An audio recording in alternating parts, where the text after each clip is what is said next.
The security should have stopped Tyrese's dad. We understand that it is his dad, but he does walk up to Giannis and start putting into Giannis's credit. Giannis is standing there like, what is happening right now?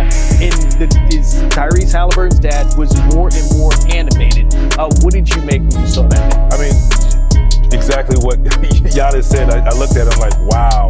And thankfully, Giannis handled it in that way, because it could have been any other player that could have taken it a different way. Yeah. And possibly didn't know that was dad. I mean, everybody know that's Hallie's dad, but at the same time. Giannis said he didn't know. At first, yeah, exactly, because that's not what he's worried about, but possibly you don't. Things could have gone left. And, like you said, I agree 100%. His dad should not have been on the court. If anything, you run over to your kid and you celebrate up there with him. Well, to that point, you have kids that play sports. Could you imagine going on to their playing field and yelling at the person they competed against? Me, no, never. It's just not what I do. I don't even mess with the refs, right? The refs making $50 a game on a crazy hot Saturday with 70. I don't believe that. No. I don't yell at the ref. I'm like, man, you missed 3 travels. Like, man, my son's also in 8th grade, so it's different.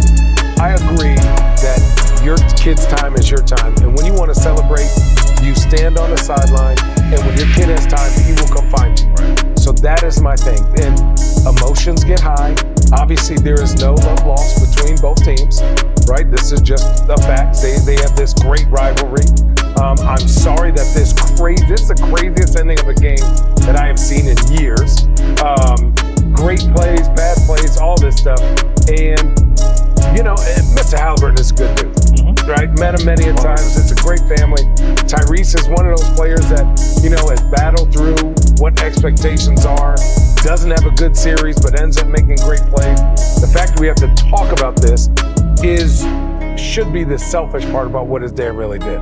It should be about what your son's team, the Pacers, are having a great year, a great series, and we should be talking about the Pacers playing the Cavs, and then where's Giannis going next year? That's what we should be talking about. Well, there is that, right? Because to your point, that was the first thing Giannis said, non-committal about coming back to Milwaukee. Like, hey, I'll talk about that later. We've heard Giannis in the past kind of say things like, I love Milwaukee, this is where I want to be, this is where I want to end my career. What did you make of what he said there? Because Vince, you've been in this situation before. I honestly, this is my personal opinion, I think you handled it the correct way. Like, for sure. At this point, like, everything that happened with Halliburton's dad, everybody else, every other Pacers player, like, that's still, you could tell he was still running hot. And right there. And then you're going to ask me about where I'm going. Like, right now is not the time, and he's frustrated. He has the motor, the engine's hot. So I think he thought about it because of everything he's read from every other comment. Like he said, hey, I'll talk about this another time. When I say what I have to say, everybody will know. It's a huge decision. So you're up 7 with 35 seconds to go. You're thinking, we got a chance. You end up losing the game. You almost get in a scuffle with 2 different dudes. You're ready to whoop the whole team, right? Then you come back and think about where he's come from to where he is now in the city of Milwaukee. This isn't like a game's over, I'm ready to get out. This is a process because of what Giannis is and who his character is. Here's a conversation with ownership. Here's a conversation of what moves do we have, which isn't a lot. Who can come back? Who's leaving? What free agents want to come there? Not having Dame come back for a year and a half at 36, 37, right, is also tough to look at. And he has to think about his family. He's a big family man. So do you want to move or do you believe in it and want to get your statue up? What's your opinion when you see Giannis' situation at his age, right, and what he's already accomplished in Milwaukee? They can't win. They would need to do such dramatic, amazing moves to compete with the Clevelands, the Knicks, the way that system is built up with the players. The Celtics, OKC. Pacers at this point. Pacers. They just don't have the infrastructure. Do they have good little pieces? They're not a good team. They're a great player with some good pieces around them.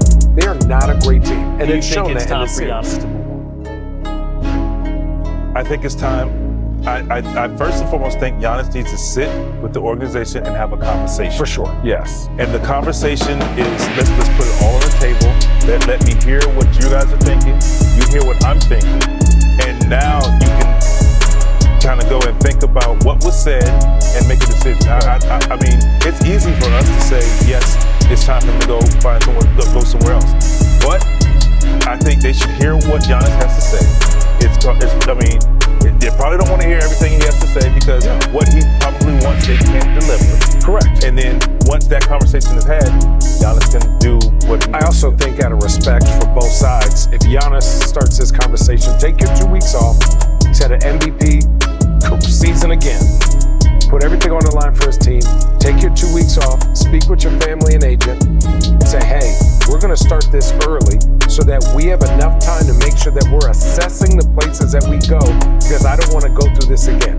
I need a place with stability, which for the most part he's had in Milwaukee. I need to have good ownership, and I want somebody else that I can play with, that me and this person are going to be a great 1-2 punch and have a chance to win. And quickly, you don't want to make a brash decision now because you want to wait to see how things play out after all this, after the playoffs. I'm going to tell you this. This is Giannis Antetokounmpo. Right? You're going to take the playoffs off. So sorry, I said 2 weeks, probably a month, right? Well, I'm talking about the rest of the league and see what's out there to potentially go to. I'm going to tell you this. If Giannis said, hey, me and the Bucks, we've had great 11, 12 years. It's time for us to move on. Everybody else stops until Giannis picks where he wants to go. Trust me, he's that type of needle that would blow up your whole system. No rush. But then what about the free agents, dog? We can't go nowhere. He holds all the coins. All right, let's get back from free agency and trades because that's in July and it should be explosive for what we're seeing happening right now. For the Indiana Pacers, you get to face the Cleveland Cavaliers in the next round, who just obliterated the Miami Heat. I believe it's the largest margin of victory for a sweep in playoff history, right? Now they got to face that juggernaut of a team. So how do the Pacers match up against the Cavs, Vince? Well, no, that you know what that side means. What does that mean? They don't? No, that's. Okay, my bad. Okay, got you all. Yeah, I mean, here's the thing: the Pacers won the regular season match in 3 games to 1. But now we're talking about what does this Cleveland Cavaliers team look like now? A well-oiled machine. Yeah. And I think they have the bigs. They Indiana Pacers where you can compete. Do they have enough? I don't know. I just think the Cleveland Cavaliers right now are playing inspired basketball. They've looked around in that locker room and said, we have enough. Let's do our job. Let's play our role. Good things can happen. Donovan Mitchell has been fantastic. His sacrifice for the good of the team has been next level. And here they are. And I think this is going to be a fantastic series where it's going 6 or 7. I think when you look at this series, it is going to be great basketball, hopefully. Hopefully it'll be great basketball.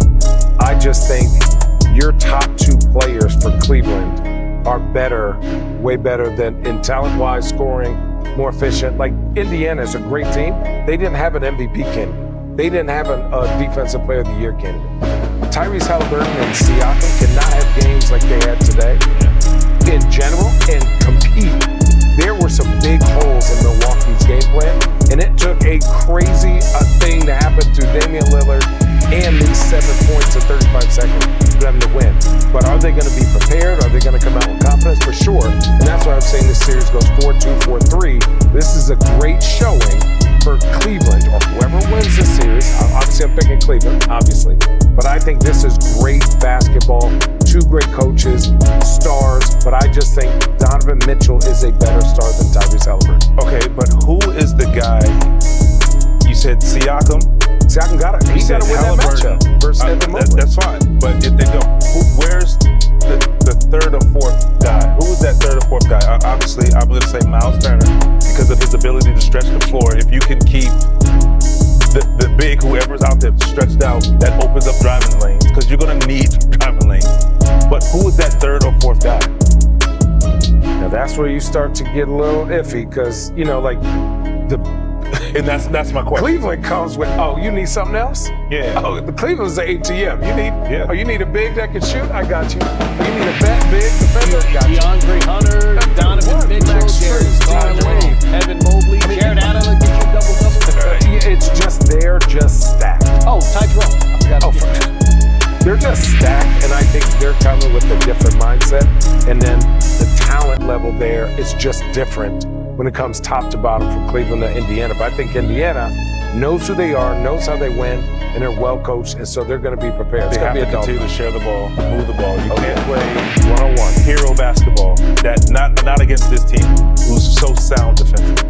Yeah, it sounds like you're talking about the Boston Celtics. What's your favorite team? Comment below, and if you like the video, please leave a like. This really helps the channel grow and brings you even more content. Oh, and if you're not subscribed yet, what are you waiting for? Click the subscribe button and activate the bell to receive all notifications. With each game, we notice that the NBA is getting more competitive every day, and all the teams are looking for reinforcements to win the championship. And only here can you follow your favorite team daily with incredible content from different sources. Here on the channel, there are new videos every day with analysis, curiosities, and the best moments in basketball. That's it for today, folks. Thanks for following along.